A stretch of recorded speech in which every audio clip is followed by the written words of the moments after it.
The night was heavy with silence. Captain Elias walked through the ruins of the alien colony. The sky above was torn with smoke, glowing red from fires that still burned in the distance. Every step he took echoed on the broken ground, as if the ruins themselves were whispering. He carried his rifle, but even the weapon felt useless here in a place that had already died. Once this colony had been full of voices, children laughing, markets alive, music and strange alien colors filling the streets. Now, only shadows remained. Walls stood cracked, homes shattered, doors broken like open mouths frozen in a silent scream. Elias stopped for a moment and listened. There was only the wind, carrying the smell of ashes. He had been sent here to search for survivors, but hours had passed and he had found no one. No footsteps, no signs of life, only the bones of a world that had lost its heartbeat. Still, something kept him walking, deeper into the blackened streets. Maybe it was duty, maybe it was guilt, or maybe it was the echo of his own memories. He had once lost a daughter years ago. The memory still lived in his chest like a knife that never healed. Then it happened. A sound, so small he almost thought he imagined it. A whisper, carried through the smoke. Please. Elias froze. He raised his weapon, eyes searching. The ruins were still, shadows long, nothing moved. Then again, soft as a tear sliding down a cheek. Please. Human. Pretend to be my daddy. For just one day. The word struck him harder than any bullet. He turned slowly, scanning the dark. And then he saw her, a figure, small, fragile, standing between two fallen walls. She was no taller than a human child of 7 years. Her skin shimmered faintly, pale with a soft glow, like moonlight trapped under glass. Her eyes were wide, bright and filled with fear but also with hope. Tears ran down her cheeks, glowing faintly in the dark. Her clothes were torn, dust and blood stained her arms, yet her voice was steady, trembling but clear. Please, human, pretend to be my daddy.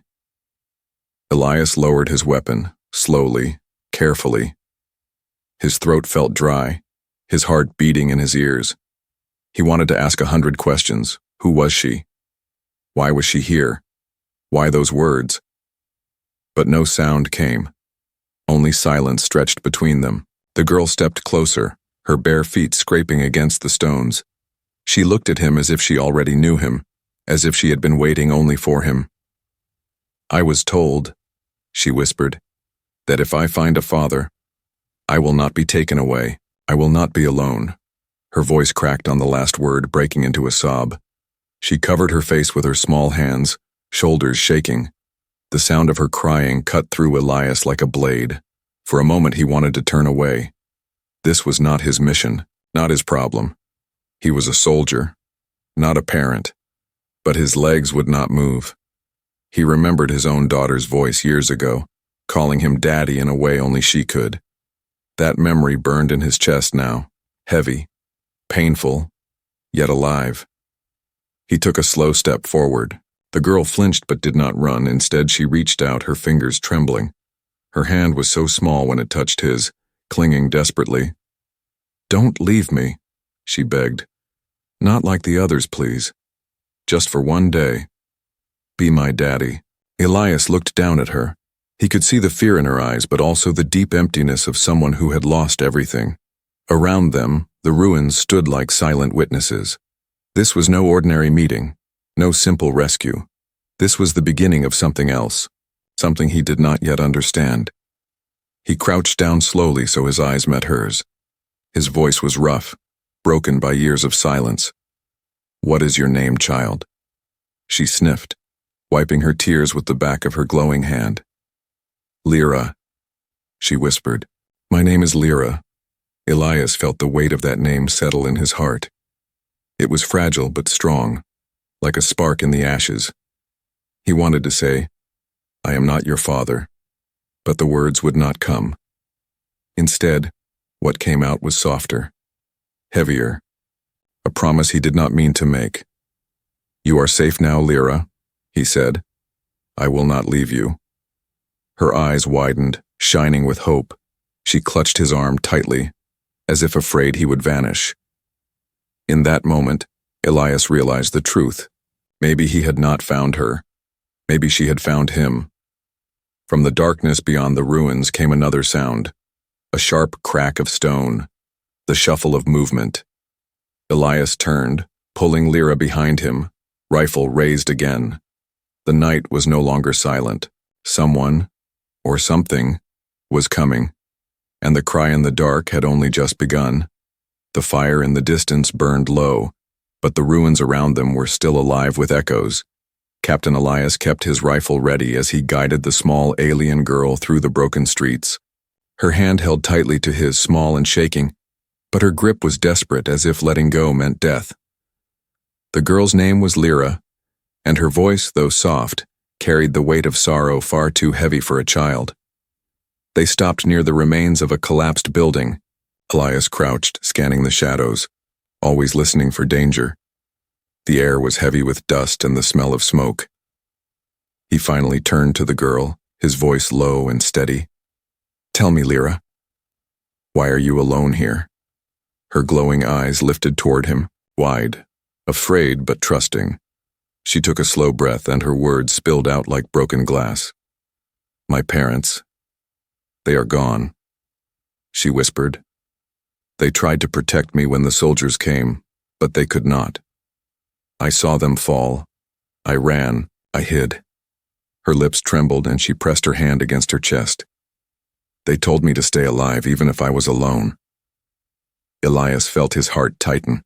The way she spoke, the way her voice cracked, reminded him too much of his own memories. He could almost see his daughter's face again, reaching for him, calling him daddy before she was taken by sickness years ago. He swallowed hard, forcing the memory back down where it belonged. "But where are the others?" he asked, his voice sharper than he intended. "Your people, the survivors of your colony, why didn't they take you with them?" Lyra's eyes darkened, her shoulders curling inward as if his question was a blade. "They did not want me," she whispered. "They said I was cursed, that the mark on my arm brings bad luck. They said the hunters would follow me and destroy them too, so they left me behind." Her voice broke, tears sliding down her glowing cheeks. "They told me I was a child without a home." She pulled back her sleeve, revealing the faint mark glowing on her skin. It pulsed softly, like a living ember, a symbol not human, not random, but something older. Elias stared at it, unease stirring in his chest. The mark was not a curse. It was something else, something he did not yet understand. But before he could ask, the night answered for him. Far off, a horn sounded, low and cruel, echoing through the ruins. Lyra gasped, clinging to Elias with both arms, her small body trembling. "They are coming," she whispered in terror. "The hunters, they always come for me." Elias pulled her close, lifting his rifle, eyes scanning the darkness. Hunters, bounty seekers, raiders, whoever they were, they had reason to want this child. And if they found her, they would not spare her. He crouched lower, pulling her into the shadows of the collapsed wall. Her breath was quick and sharp against his chest, her glowing eyes darting toward the sound. "Listen to me," Elias whispered firmly. "Stay quiet. Stay close no matter what happens." She nodded, though her body shook. Her tiny hands gripped his coat, refusing to let go. The hunters' voices carried through the night, rough and cruel. "She's here somewhere," one growled. "The cursed child. The one with the mark. Boss wants her alive," another snarled. "Big reward for the little alien girl, dead or alive." Their laughter echoed, sharp and hungry. Elias felt rage build inside him. This girl, abandoned, hunted, treated like nothing but prey. And yet she asked for only one thing: a father, even just for one day. He looked down at her, her face pressed into his chest, her tears warm against him. She was not his daughter, and yet in this moment, she might as well have been. He stood slowly, rifle ready, his voice low, steady, almost like a promise. "If they come for you, Lyra, they will have to go through me first." The girl lifted her face, her eyes wide with shock. Her lips trembled as she whispered, You mean it? Elias met her gaze, his own voice rough. I do. For the first time since he found her, a faint smile flickered across her face, fragile but real. In the ruins of her broken world, hope sparked again. But the hunters were close now, their footsteps crunching the rubble, their voices drawing nearer. The game of survival had only begun, and Elias knew one thing for certain. Lyra was no ordinary child. The mark on her arm was not just a burden. It was a secret worth killing for. As the hunters closed in, Elias pulled her tighter to him. The night whispered with danger. The child without a home had found him, and he would not let her go. The night pressed heavy against the ruins. Elias kept Lyra close, his rifle ready.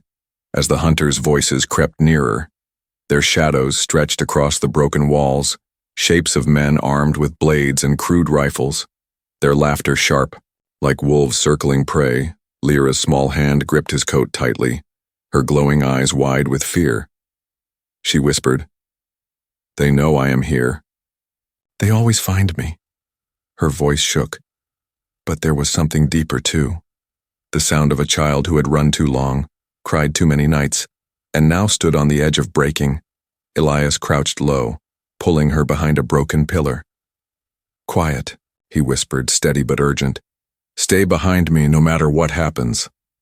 Lyra nodded, but tears spilled down her cheeks, lighting her face like broken stars. The hunters stepped into view, their boots crunching glass and ash.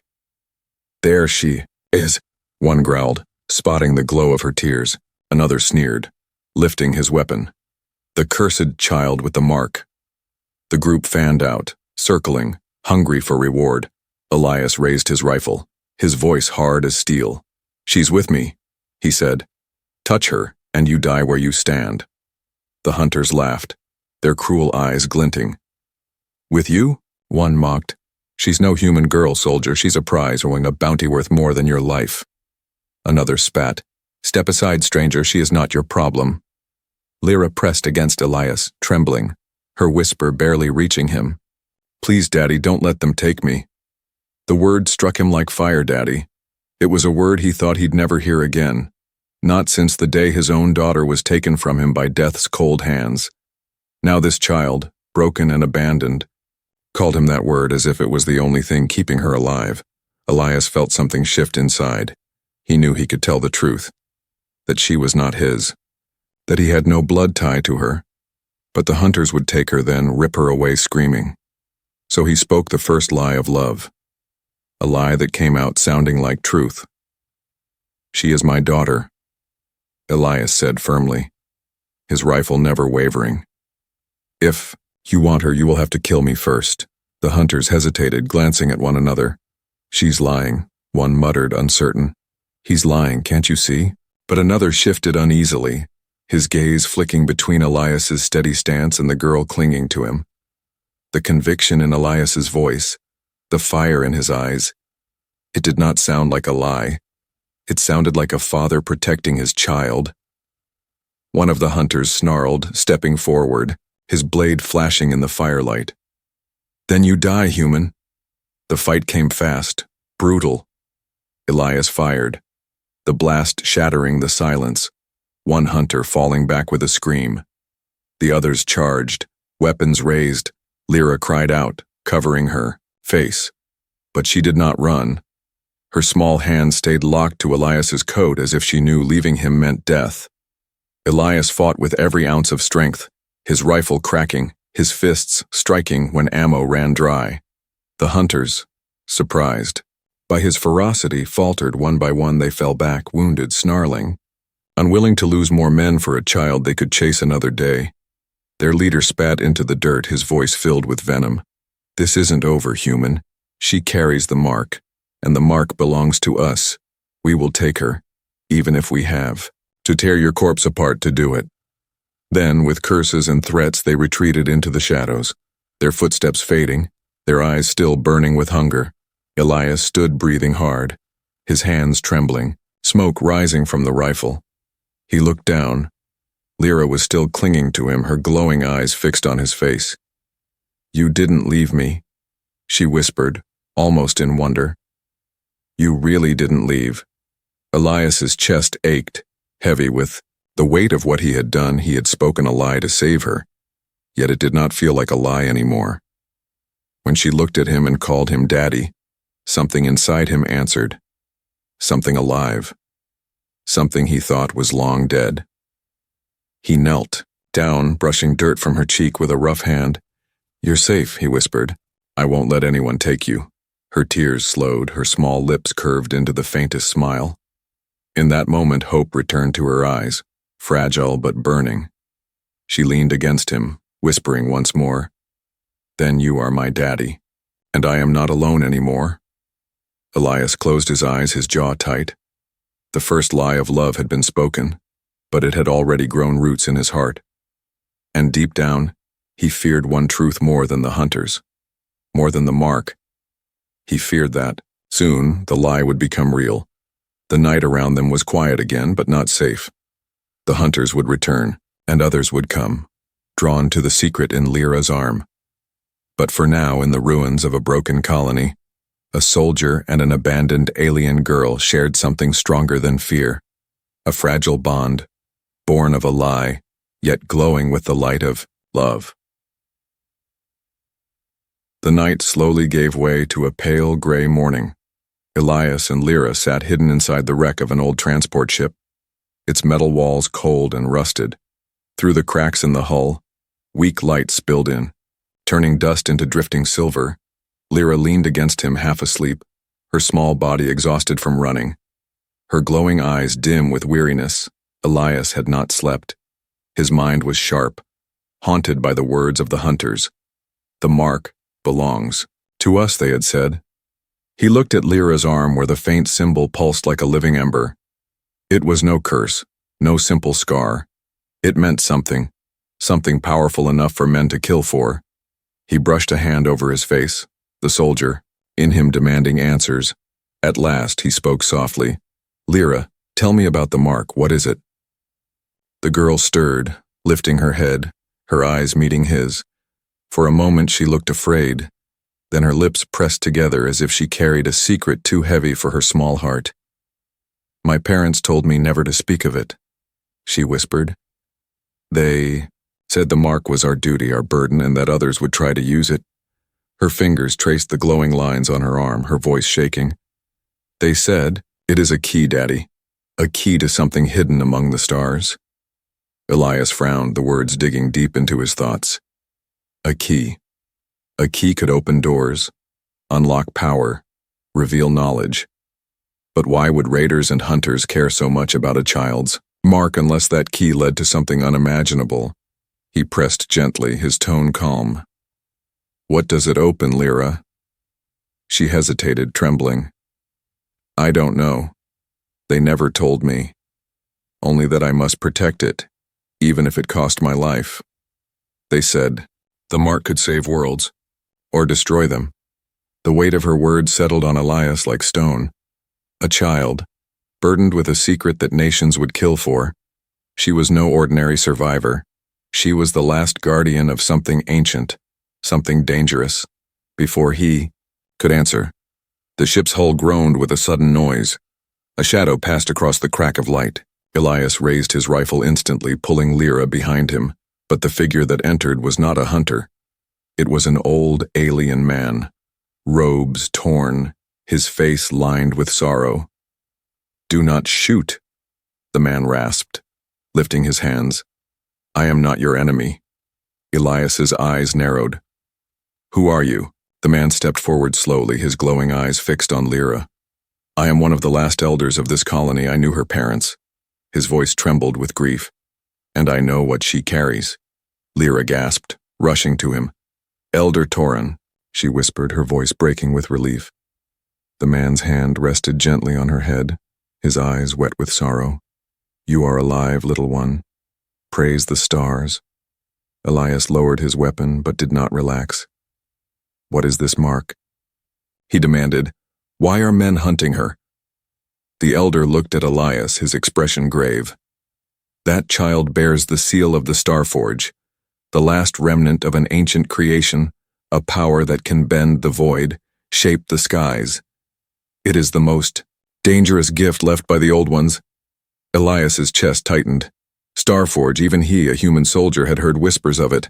A weapon, a machine, or perhaps both, if true. The hunters were not the only threat. Entire empires might come for her.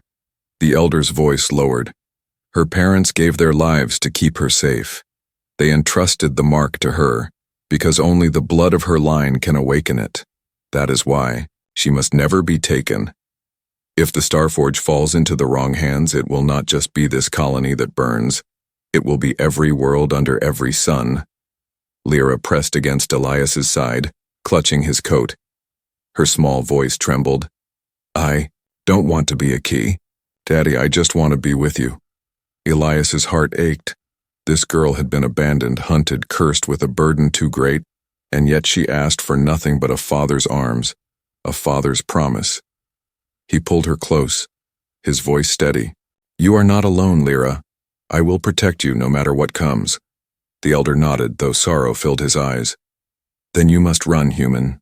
The hunters are not the only ones who know. A fleet has already been sent. They will sweep the stars for her. Elias's jaw tightened. There would be no peace, not while the mark glowed on her arm. He looked out through the crack in the ship at the pale sky above. The stars that once seemed distant now carried danger, but they also carried hope. He turned to Lyra, meeting her frightened eyes. Then we will run to the stars, he said, firmly, and if the stars themselves stand against us, we will find a way to fight back. The elder bowed his head, pressing his hand to Lyra's mark, whispering a blessing. May the light guide you, little one. May the bond you share be strong enough to shield you from the dark. And so, with the ruins behind them and the sky above waiting, Elias carried the weight of a secret he never asked for, a soldier and a child bound not by blood but by love, hunted by enemies across the stars. The path ahead was filled with danger, but as Lyra held his hand, whispering, Daddy, don't leave me, Elias knew he would never let go, for the secret in the stars was no longer hers alone. It was theirs. The stars stretched endless above the small transport ship. Inside the vessel, Elias sat in the pilot's seat, his hands steady on the controls. Beside him, curled in the co-pilot's chair, Lyra sat with her legs tucked under her, her glowing eyes watching him closely. The hum of the engines filled the silence, broken only by the faint beeping of worn-out systems. They had escaped the ruins of the colony. But safety was an illusion. Elias knew hunters, raiders, and even fleets would be searching for them now. Every jump into the dark carried the risk of being tracked. Still, for the first time since he found her, Lyra looked calm. Her head tilted as she studied him, almost as if she wanted to memorize every detail of his face. Daddy, she whispered suddenly, can you teach me how to fly? Elias turned, caught off guard by the softness in her voice. She had called him Daddy before, in fear, in desperation, but now she said it with trust, with something warm, something fragile. His heart ached, but he forced a small smile. Not yet, he said gently.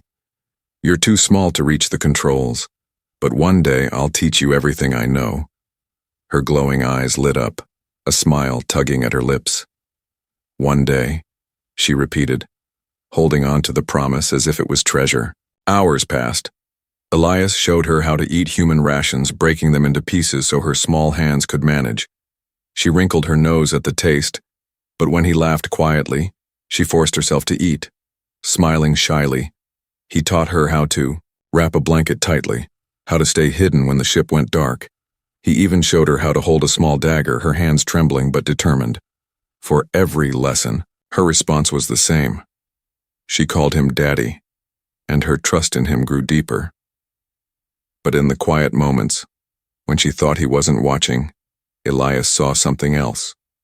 He saw the loneliness etched deep in her eyes. He saw how she clung to every word, every gesture, as if afraid it might vanish. And he realized the truth. She wasn't just learning survival. She was learning what it felt like to have a father, even if he was only pretending.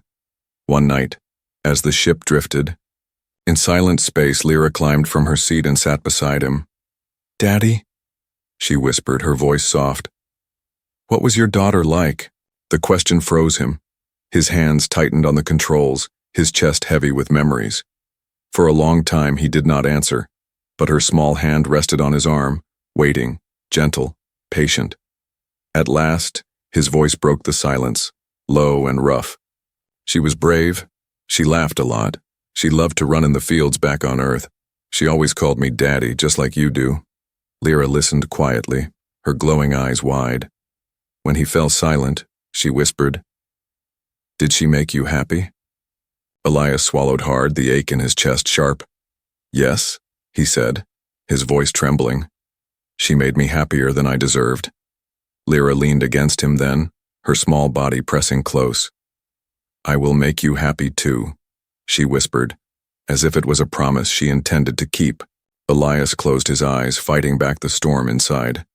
He had sworn to protect her, but now she was protecting him too, healing pieces of a heart he thought had died, but the fragile piece did not last.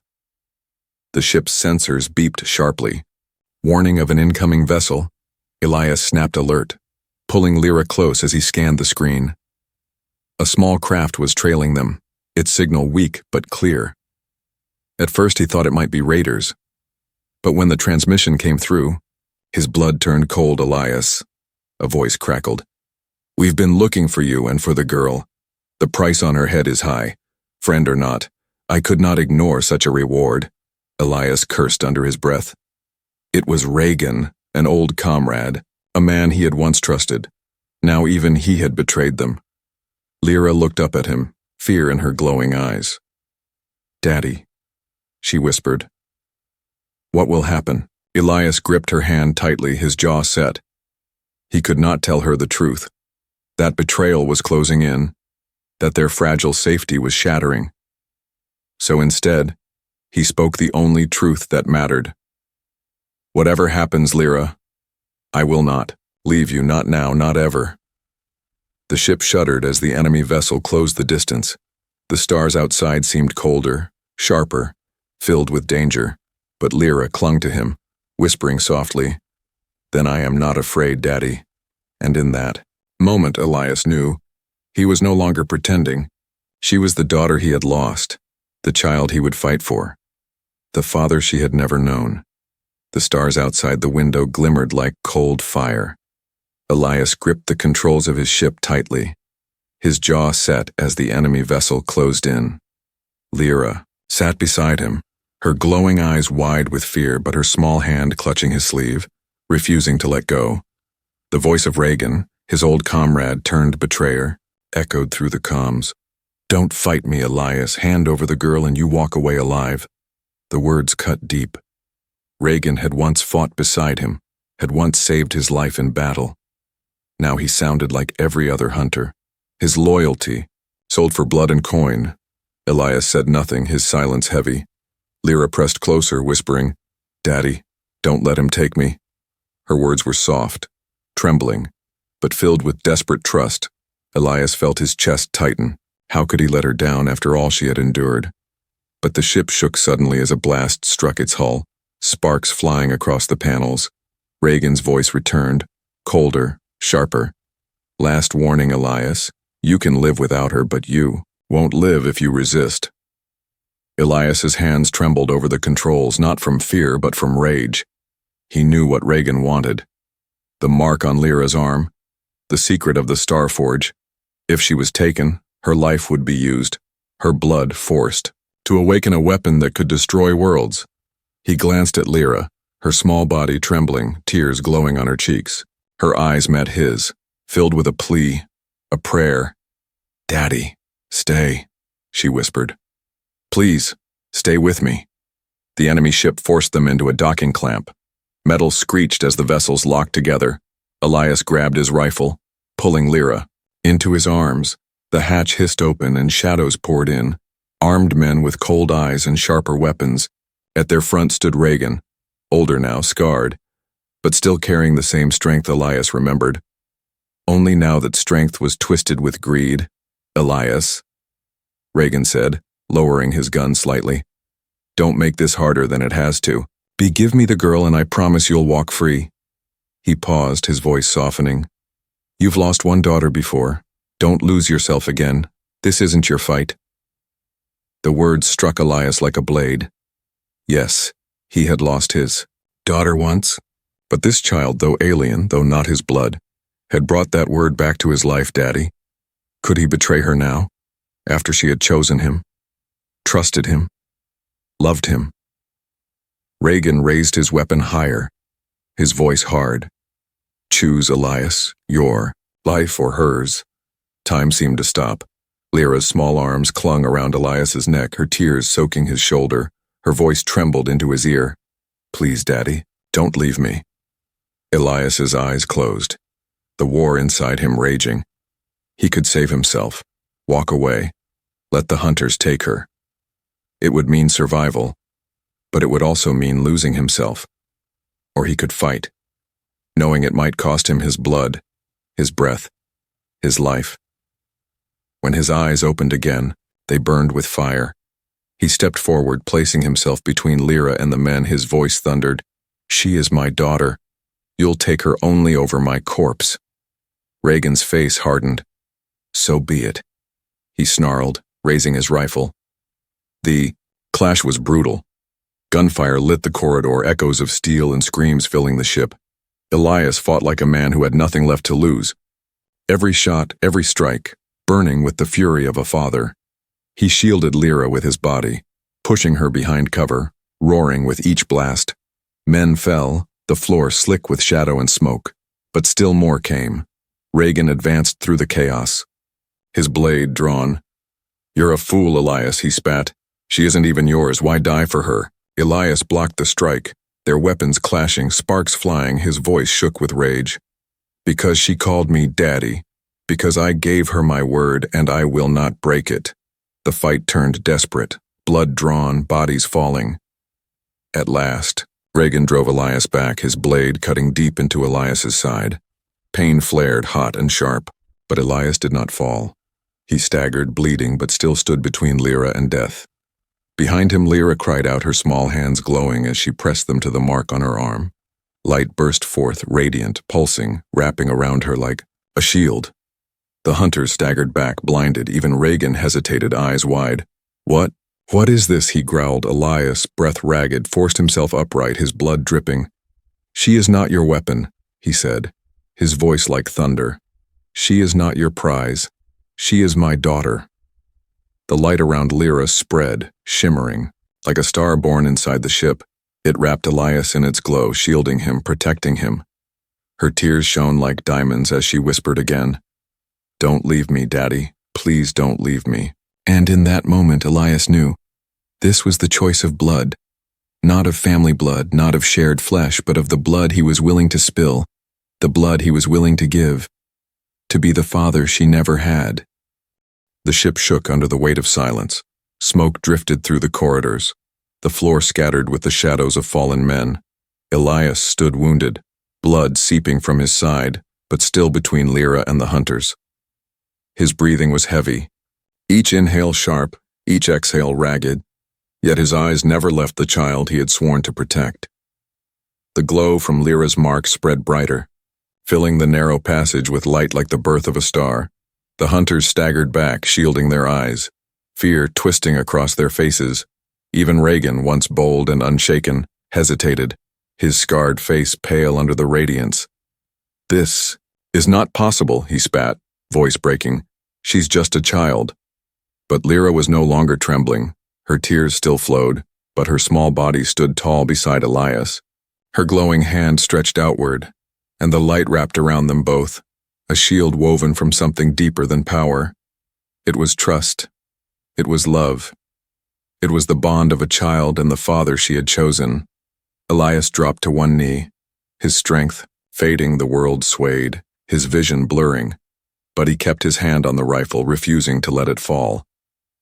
Lyra knelt beside him, pressing her glowing hands against his wound, her voice breaking. Don't leave me. Daddy, please don't leave me. Her light pulsed stronger, fighting the blood, slowing the loss. It was clumsy, desperate, but it was life. Elias's eyes fluttered open, and he whispered through clenched teeth, "Lyra, listen. You must run. If I fall, you must live no matter what happens." She shook her head fiercely, her tears glowing bright. "No, I will not run. Not without you. You said you wouldn't leave me. You promised." The words struck deeper than any wound. A promise, spoken in a broken world, now binding them together. Elias forced a weak smile, his rough hand brushing her cheek. "I was never good at promises," he whispered. "But this one, I will keep." The hunters, shaken but not defeated, began to regroup. Reagan roared, lifting his blade. "Kill him! Take the girl! The Starforge will be ours!" They charged, shadows against the light. Elias rose with the last of his strength, his rifle cracking with fire. Every shot roared with fury, every strike screamed with defiance. Beside him, Lyra's light flared, pushing the hunters back, burning against their weapons. Together, father and child stood. The corridor became a storm, of fire, of light, of cries. Hunters fell, retreating under the force of something they could not understand. It was not only power that defeated them, it was love at last. Only Reagan remained, his face twisted with rage, his blade dripping. He charged Elias with a roar, striking down with all his might. Elias raised his weapon, blocking the blow, his strength failing. But before the blade could pierce him, Lyra stepped forward, her light exploding outward. The force flung Reagan back, slamming him into the steel wall, his weapon shattered, his body broken. He gasped, stunned, his eyes wide with disbelief. "A child defeated me," he whispered, before collapsing into the shadows. Silence followed, broken only by the hum of the ship and the soft sobs of Lyra. She turned to Elias, her glowing hand still pressed against his wound. "You're safe now," she whispered, though her own body trembled with exhaustion. Her tears fell, glowing like stars. Elias sank against the wall, his breath shallow but his eyes soft. He reached for her hand, holding it tightly. "You saved me, Lyra," he said weakly. "You saved us both." She shook her head, her small face pressing against his chest. "No, Daddy. You saved me first. You gave me a home when I had none. You gave me a father when I was alone." Her words broke something inside him. For years he had carried the weight of loss, the ghost of a daughter he could not save. But here, in the arms of a child not born, of his blood, he felt that wound heal slowly, painfully, but real. She looked up at him, her glowing eyes wet with tears. "Even if you were only pretending," she whispered, "you are my daddy." Elias smiled faintly, though his body shook with weakness. His voice was soft, almost breaking. "I was never pretending," he whispered. "Not for a single moment." The light of her mark dimmed as exhaustion pulled her down, but her small hand stayed in his, clinging, refusing to let go. The corridor, once filled with death and fire, now carried only silence and the steady beat of their bond. The hunters were gone, the danger was not. But for one fragile moment, in the heart of the stars, they were only a father and his daughter. No lies, no marks, no curses, only love. And that day in the ruins of battle, she called him Daddy, not in fear, not in desperation, but in truth.